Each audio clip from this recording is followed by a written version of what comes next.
मयुरेश जाधव आमचे प्रतिनिधी दादर रेल्वे स्थानकावरून आपल्यासोबत जोडले गेलेले आहेत। दादरवर जर मयुरेश आपण सकाळी पाहिलं तर रेल्वे ट्रॅकवर पाणी होतं। आता हे पाण्याची पातळी थोडीशी कमी झालेली आहे, मात्र रेल्वेची काय स्थिती आहे, वाहतुकीवर काय परिणाम झालेला आहे? ऋषाली, मी सध्या दादरच्या वेस्टर्न लाईन परिसरामध्ये आणि जर माझ्या मागे जर दृश्य जर पाहिलं तर रेल्वे ट्रॅकवर नदीचं स्वरूप आलं आहे, कारण की संपूर्ण रेल्वे ट्रॅक हा पाण्याखाली गेलेला आहे। विरारहून चर्चगेटकडे जाणारी जी लोकल आहे ती देखील उशिराने धावत आहेत आणि त्याच मार्गावर ह्या रेल्वे ट्रॅकवर मोठ्या प्रमाणात पाणी साचलेलं आहे, कारण की मुसळधार पाऊस पडत आहे आणि मुसळधार पावसाचा फटका हा रेल्वे लोकलवर देखील पडला आहे। आणि संपूर्ण जर रेल्वे ट्रॅक जर आपण पाहिला तर संपूर्ण रेल्वे ट्रॅकला नदीचं स्वरूप आलेलं आहे। तर काही लोकल या ठिकाणी थांबलेल्या आहेत, कारण की कोणत्याही प्रकारचा त्यांना सिग्नल भेटत नाहीये।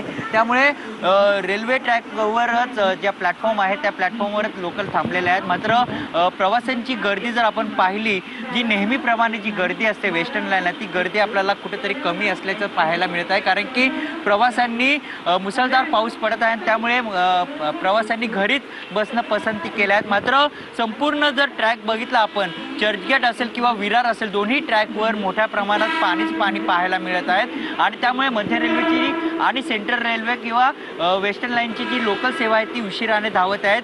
मात्र संपूर्ण ट्रॅकवर आता नदीचं स्वरूप आलेलं आहे, त्यामुळे पावसाचा जर असाच राहिला तर वेस्टर्न रेल्वे देखील विस्कळीत होऊ शकते। वृषाली, नक्कीच मयुरेश, पाऊस अक्षरशः झोडपून काढतोय आणि कुठल्याही क्षणाची म्हणजे उसंत न घेता हा कोसळू लागलेला आहे आणि आज मुंबईच नाही तर महाराष्ट्राच्या वेगवेगळ्या भागांमध्ये अशी स्थिती पाहायला मिळते। धन्यवाद मयुरेश, गोविंद, तुम्ही दिलेल्या सविस्तर माहितीसाठी। तुमच्याकडून या संदर्भातला आढावा जो आहे तो आपण सातत्याने घेत राहणार आहोत। तर दादरच्या हिंदामाता परिसरामध्ये सुद्धा आता पाणी साचलेलं आहे। हिंदामाता हा परिसर सखल भागामध्ये येतो, या ठिकाणी पाणी साचतं आणि आता देखील आपण पाहिलं तर गुडघाभर पाण्यामधून लोक जे आहेत ते या पाण्यातून वाट काढताना आणि दुचाकी स्वारांची सुद्धा अशीच अवस्था आपण पाहताय। दादरच्या हिंदमाता परिसरामध्ये पाणी साचलंय। सकाळी 9:15 वाजताची दृश्य जी आहेत ती आपण पाहताय। तर मुंबईमध्ये पावसाची तुफान बॅटिंग सुरू आहे। लोअर परळ भागामधली ही दृश्य, लोअर परळ परिसरामधली ही दृश्य आहेत। उंच गगनचुंबी इमारती ज्या आहेत ते या ढग दाटून आलेले आहेत। धोधो पाऊस जो कोसळतोय त्याच्यामध्ये अक्षरशः गुडूप व्हाव्यात अशीच दृश्य जी आहेत ती आज मुंबईमध्ये पाहायला मिळतात। मोठमोठ्या इमारती, गगनचुंबी इमारती आज या पावसामुळे अक्षरशः गुडूप झालेल्या आहेत। सकाळी 8:30च्या दरम्यानची ही दृश्य पाहताय। तर ठाण्यातील वंदना डेपो परिसरामध्ये पाणी साचलेलं आहे। बस बंद पडल्यामुळे चाकरमान्यांना मोठा फटका बसलेला आहे। वंदना डेपो, स्टेशन रोड आणि मुख्य बाजारपेठेमध्ये पाणी असल्याचं पाहायला मिळतंय। ठाण्यातल्या वंदना डेपो परिसरामध्ये अक्षरशः पाणी साचलेलं आहे। गुडघाभरपेक्षा जास्त पाणी आता या ठिकाणी साचलेलं आहे। आज मुंबई आणि उपनगरामध्ये ठिकठिकाणी हीच दृश्य जे ते पाहायला मिळतात। गुडघाभर पाणी या ठिकाणी साचले आणि या गुडघाभर पाण्यातून वाट काढत असताना सामान्य नागरिक, चाकरमान्यांचे, नोकरदार वर्गाचे आज अक्षरशः हाल होत आहेत। रेल्वे वाहतूक, रस्ते वाहतुकीवर परिणाम झालेला आहे आणि बसेस सुद्धा आपण पाहताय की हळूहळू मार्गस्थ होत आहेत। काही बस ज्या आहेत त्याच ठिकाणी पाण्यामध्ये अडकून पडलेल्या आहेत। किंग सर्कल परिसरामधली दृश्य जी आहेत ते आपण या ठिकाणी पाहताय। पाण्याचा निचरा व्हावा यासाठी पंपिंग स्टेशन जे आहे ते सुरू करण्यात आलेले आहेत। मुंबईला रेड अलर्ट जारी करण्यात आलेला आहे। सकाळी 9:15च्या दरम्यान हायटाईडचा इशारा सुद्धा देण्यात आलेला आहे। धोधो पाऊस कोसळतोय, क्षणाची उसंत न घेता बरसणारा हा पाऊस आणि मॅनहोलमधून पाणी जे आहे ते सध्या बाहेर येत आहे। एक तर 9:15 वाजता हायटाईडचा इशारा देण्यात आलेला होता। या भागामध्ये किंग सर्कल परिसरामध्ये पाणी साचत असतं। काल सुद्धा हीच दृश्य होती। आता मॅनहोलमधून पाणी जे आहे ते हळूहळू बाहेर येऊ लागलेलं आहे आणि याच पाण्यातून मार्ग काढत असताना दुचाकी स्वार, चारचाकी स्वारांची अक्षरशः कसरत होताना आपण या ठिकाणी पाहतोय। आज सकाळच्या वेळेला या ठिकाणी पाण्याची पातळी वाढलेली होती, आता थोडीशी कमी झालेली असली तरी धोधो कोसळणारा पाऊस, त्याच्यामध्ये हाय टाईड, त्याच्यामुळे पाण्याची पातळी हळूहळू वाढतीये।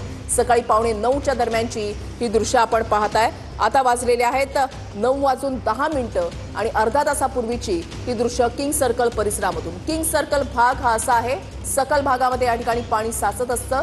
हिंदामाता परिसर असो, किंग सर्कल असो, दादर असो, या भागामध्ये, वडाळा या भागांमध्ये पाऊस पडला की पाणी साचत असतं, पाण्याचा निचरा होत असतो पंपिंग स्टेशन सुरू झाल्यावर। मात्र आता धोधो कोसळणारा पाऊस, त्याच्यामध्ये मुंबईला दिला गेलेला रेड अलर्ट आणि त्याच्यामध्ये हाय टाईड, त्याच्यामुळे पाण्याची पातळी ही काही अंशी वाढायला लागलेली आहे. च्या माध्यमातून सर्व सर्व्हिलन्स आहेत ते ठेवतायत आणि कुठलेही मुंबईमध्ये जर आपत्ती असली तर सर्वात प्रथम कॉल याच विभागाला येतो आणि याच विभागाच्या माध्यमातून ज्या काही समस्या आहेत त्या देखील सोडवण्यात येत असतात. या ठिकाणी एक महत्त्वाची बैठक देखील पार पडते. त्या ठिकाणी या बैठकीमध्ये मुंबई महापालिकेतील सर्व ज्या सरकारी आणि निमसरकारी कार्यालयांना सुट्टी देण्यासंदर्भातल्या जी बैठक आहे ती होते आणि थोड्या वेळातच या ठिकाणी सुट्टी देखील महापालिकेच्या आणि सर्व सरकारी आणि निमसरकारी कार्यालयांना ती जाहीर होऊ शकते. आपण पाहतोय हे सर्व जे ऑफिसर्स आहेत ते सध्या हॉटलाईनला बसलेले आहेत आणि हॉटलाईनवरती येणारा प्रत्येक फोन आहे तो देखील या ठिकाणी ते